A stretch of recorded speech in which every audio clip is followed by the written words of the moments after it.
না রহমানের যে আপনি তো বলতেছেন যে এই ৭১ নিয়ে কথা বলার জন্য জামাতকে আলাদা করতেছেন। ৭১কে তো ধারণ করলো এবং মুসলিম লীগকে ধারণ করলো কে? জিয়াউর রহমান। তাহলে মুসলিম লীগকে যদি ধারণ করে জিয়াউর রহমান, জাদুমিয়াকে যদি ধারণ করে জিয়াউর রহমান, শাহজিজকে ধারণ করে জিয়াউর রহমান, আব্দুর রহমানকে ধারণ করে জিয়াউর রহমান, ইউসুফ ইবনে কামালকে, এই লিস্ট তো শেষ করা যাবে না।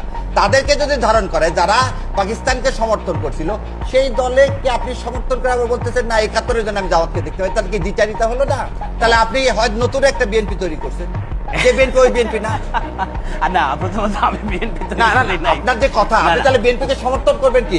যে জিয়া রহমানের ১৯ দফায় আর বিএনপি নাই। আচ্ছা, আপনার যুক্তিটা একটু শুনি। আপনি কেন বিরোধী দল হিসেবে বা তাদের উনি বিরোধী যে কথাটা বলছেন এটা যুক্তিতে ঢুকে টেকে না, কেননা কেউই রাজনীতিতে তার অতীত জায়গাতে নেই। যেমন জামাত ইসলামী নেই, যেমন তেমনি আপনার বিএনপি নেই, আবার নাহিদ ইসলামও নাই। নাহিদ যে বাংলাদেশের স্বাধীনতা যারা চায়নি এই শক্তিকে কোনোদিন আমরা রাজনীতিতে স্পেস দিব না।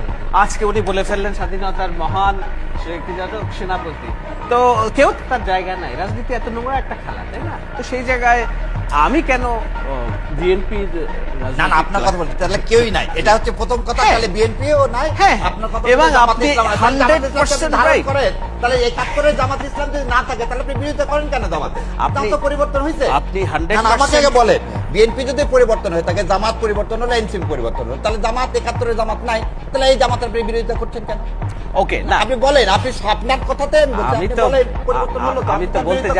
আমি তো বলতে যাচ্ছি যে জামাতের বিরোধিতা করানোর এটা হইতেই পারে যে এখন না আপনি কেন মানে এটাকে কি বলে, সব মেয়ে তো সুন্দর, আপনার বউকে কেন পছন্দ করেন? তো এটার তো ব্যাখ্যা নাই, তাই না?